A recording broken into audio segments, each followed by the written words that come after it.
I'm excited to be joined by Paul Brozen, one of the team leaders of a group called Film Industry Feeds the Front Line. Paul, thanks for joining me. Thank you so much for your time. So Paul, how did you come up with the idea of feeding the frontline healthcare workers, and how did you set up the base of operations at St. Joe's in Paterson? Basically at St. Joe's, we set up a mobile canteen or a truck that actually has the ability to make the meals on the site. And taking a page from the airline industry, we set it up as a hub and spokes. So from the hub at St. Joe's, we were able to then send food to the FEMA EMS workers at the Meadowlands, because that's where they're stationed. And then we were able to send food to Beth Israel in Newark. Now you see, that's fascinating, because you just didn't park a truck at a hospital and dole out meals. You use this different model where you're set up a central location essentially, and you're distributing. What gave you the inspiration? You mentioned the airline model, but what made you think that way? The inspiration came from my 10 plus years as a background person in the film industry, and the highlight of the day was lunchtime, when the same kind of truck would show up at lunchtime and feed 200 to 400 people in the course of an hour or less. Amazing. The only difference was that that was buffet style. So I had to reinvent how we could do it so that it was done in a safe manner for the people on the truck, and a manner that we could deliver the food in short order inside. So what we did was always offer the following: protein, starch, and fresh vegetables. And it was then wrapped, and then it was also, there was a knife, fork, spoon, napkin, salt, pepper, and then it was wrapped in saran wrap, and then it was boxed up and it was delivered to the hospital. Or thanks to the support of 813 Local, which are the Teamsters, they would come with their own cars, they'd volunteer their time, and they would deliver the food. So tell me a little bit about the process you've put in place for creating these takeout or these box meals. Well, it's one of two ways.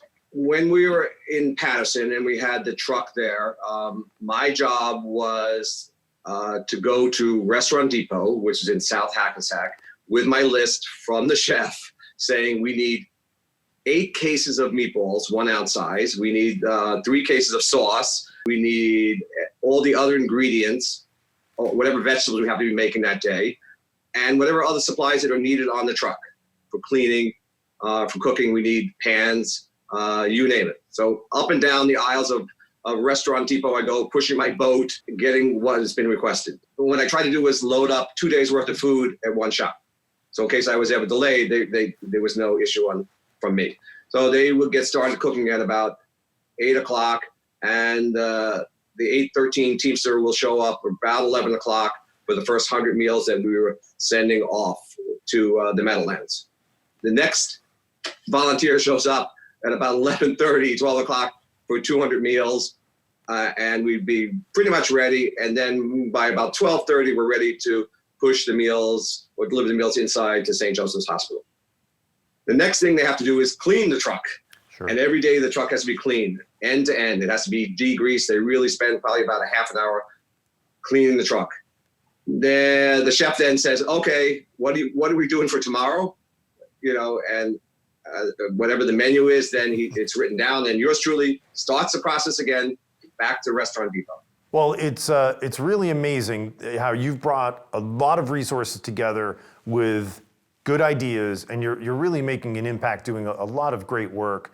So thank you from us, and keep up the good work. Where can people find out more information about you and perhaps make a contribution or help out?